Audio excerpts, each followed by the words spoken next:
आप कितना भी कोशिश क्यों ना कर लो वैष्णो देवी जाने के लिए, जब तक आपका बुलावा नहीं आएगा, जब तक माता रानी आपको नहीं बुलाएगी, आप नहीं जाते।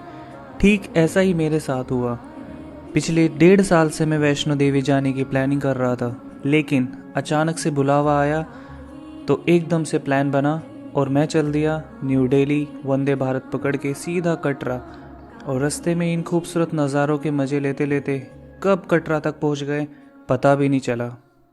तो गाइस रेलवे स्टेशन पे 2:30 बजे उतरने के बाद आज ट्रेन आधा घंटा लेट हो गई। उसके बाद थोड़ा सा ढूंढने के बाद ये होटल रूम मिल गया। अराउंड 850-900 रुपये में पड़ा है ये, 900 रुपये मान लीजिए आप। और लेकिन इसकी एक ख़ास बात ये है, यहाँ से ये देखिए पूरा भवन दिखता है गाइस यहाँ से। ये दिख रहा है आपको, ये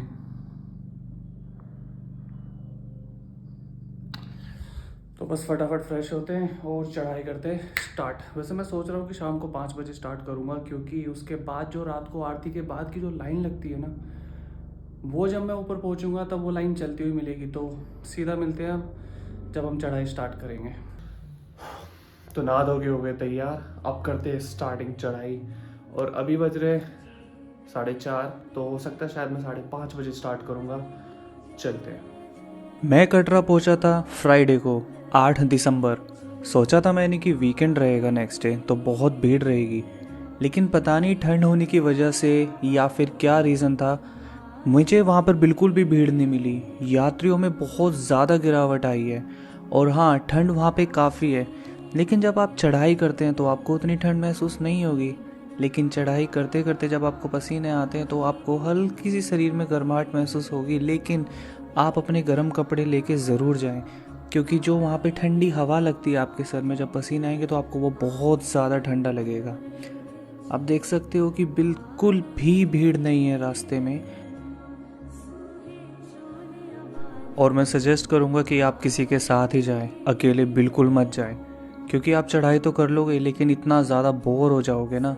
हालांकि रास्ते में कुछ ना कुछ आपको दोस्त मिल जाएंगे, लेकिन आप अकेले ज़रूर बोर हो जाएंगे।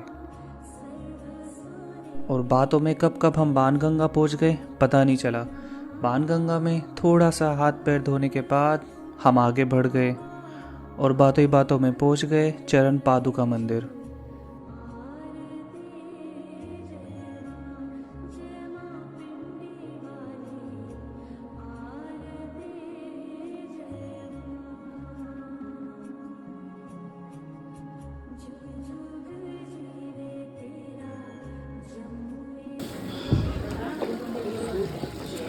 ये हम आधे घंटे में पहुंच गए चरण पादुका मंदिर और धीरे धीरे आगे बढ़ रहे हैं। मुझे लग रहा है मुझे थोड़ा स्लो बढ़ना पड़ेगा, क्योंकि मुझे रात को 11 बजे के करीब पहुंचना है ऊपर। तो कहीं ब्रेक लेते रुक के। और शाम के नज़ारे देखिए, कितना सुंदर दिख रहा है नीचे कटरा। ऐसे नज़ारे आपको पूरे रास्ते में दिखते ही रहेंगे, और इन्हीं नज़ारों के मज़े लेते लेते आप कब ऊपर पहुंच जाओगे पता ही नहीं चलेगा। और हाँ, यात्रियों में बहुत ज़्यादा गिरावट आई है, बहुत कम यात्री आए हैं। इनफैक्ट मैंने वहाँ किसी से पूछा था तो वो बोल रहे थे कि दिन में भी बहुत कम यात्री आ रहे हैं।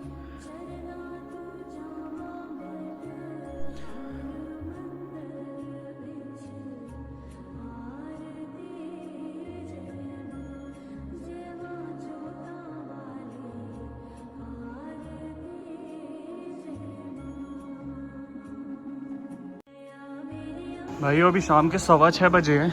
आज दिसंबर 8 है, 8 दिसंबर है, लेकिन शाम के टाइम भीड़ तो बिल्कुल भी नहीं है।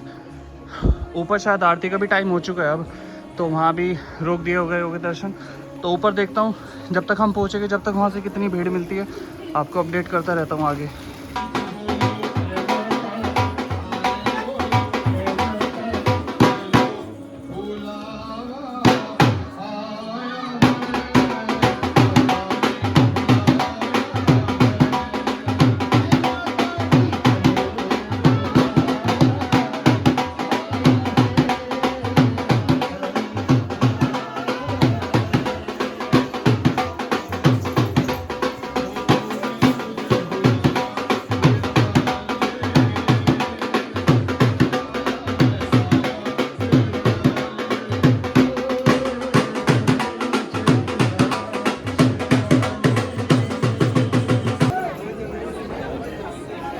अगर आप यहाँ से ऊपर जाओगे तो अर्धकुंवारी जाओगे और इधर है हिमकोटी मार्ग भवन जाने के लिए।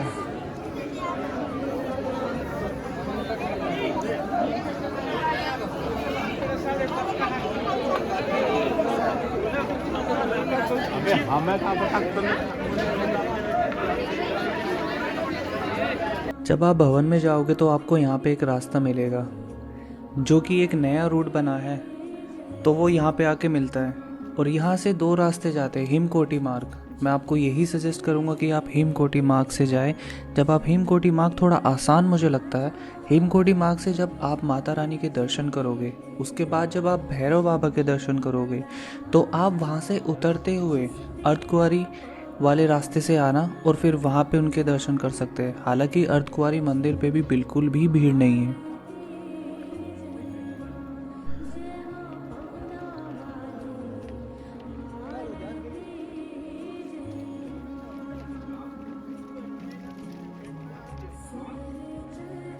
फ्रेंड्स अभी बज गए 7:09 और भवन यहाँ से बचा है मात्र 5 किलोमीटर। और भीड़ के आप देख सकते हो भाई, बिल्कुल भीड़ नहीं है इस वक्त, बिल्कुल भी भीड़ नहीं है।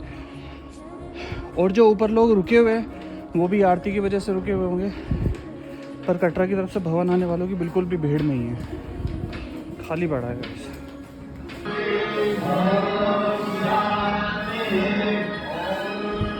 भाई चलते हुए तो यहाँ ठंड नहीं लग रही, लेकिन जब आप बैठते हो ना सीट पे, ऐसा लगता है बर्फ़ की सिल्ली पे बैठ गए हो।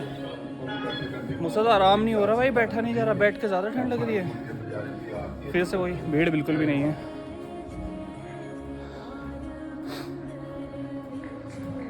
सिर्फ वानर सेना की भीड़ है। गाइस अभी बजे हैं 8:30, हम एग्जैक्ट 3 घंटे में पहुंच गए हैं पार्वती भवन लोकर रूम में, और भवन भी ये रहा नीचे। मिलते हैं थोड़ी देर में, मैं सब कुछ जमा करके दर्शन करने के बाद आपसे मिलता हूँ। 3 घंटे लगा के हम ऊपर भवन पे पहुंच गए, लेकिन यहाँ पे जो लॉकर फैसिलिटी है वो मुझे थोड़ी सी मिसमैनेज लगी, क्योंकि जब हम यहाँ पे पहुंचे तो लाइन में सिर्फ 7 लोग खड़े थे और उन्होंने कहा कि शिफ्ट चेंज करने का टाइम आ गया। तो उन्होंने आधा घंटा खड़ा करने के बाद 9 बजे हमें लॉकर रूम देना स्टार्ट किया। और फाइनली लॉकर के अंदर अपने शूज़ वगैरह, आपका फ़ोन, कोई भी बेल्ट या वॉलेट, आपको कुछ भी अलाउ नहीं है।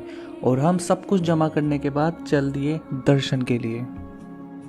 और माता रानी के बहुत अच्छे से दर्शन हुए, वहाँ पर भीड़ बिल्कुल भी नहीं थी। दर्शन इतने अच्छे से हो रहे हैं ना अभी दिसंबर में, कि आप आराम से 2 मिनट 3 मिनट आराम से माथा टेक के माता रानी से पूरी अपनी मन की इच्छा बता के आप अच्छे से दर्शन कर सकते हैं। और दर्शन करने के बाद फिर मैंने स्टार्ट कर दी भैरव बाबा की चढ़ाई।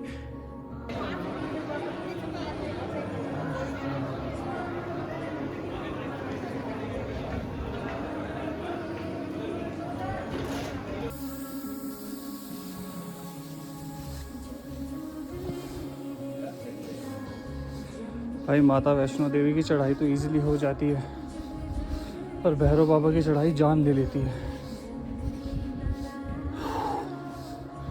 अकेले तो बिल्कुल मत आना। भैरव बाबा के दर्शन करने के बाद हमने सीधा कटरा की तरफ उतरना स्टार्ट किया और कुछ 1-1.5 घंटे चलने के बाद हम पहुंच गए अर्धकुंवारी मंदिर। और यहाँ पर भी आप देख सकते हैं भीड़ बिल्कुल ना के बराबर है। तो अगर आप आने का प्लान बना रहे हैं दिसंबर या जनवरी में, बस इन बातों का ध्यान रखें कि अपने साथ ठंडे कपड़े लेके आए, कैप मफलर ज़रूर लेके आए जिससे आप अपना सर कवर कर सके, क्योंकि ऊपर जैसे जैसे आप चढ़ोगे बहुत ठंडी हवा लगती है। सो गाइस फाइनली दर्शन पूरे हो गए हैं भैरव बाबा के भी। इस व्लॉग को यहीं पे एंड करते हैं। मैं आपको बता चुका हूँ कि मुझे क्या फ़ील हुआ, मेरा अपना पर्सनल एक्सपीरियंस है। सो अगर आपको ये वीडियो अच्छी लगी तो लाइक करें, शेयर करें, सब्सक्राइब करें। Thank you.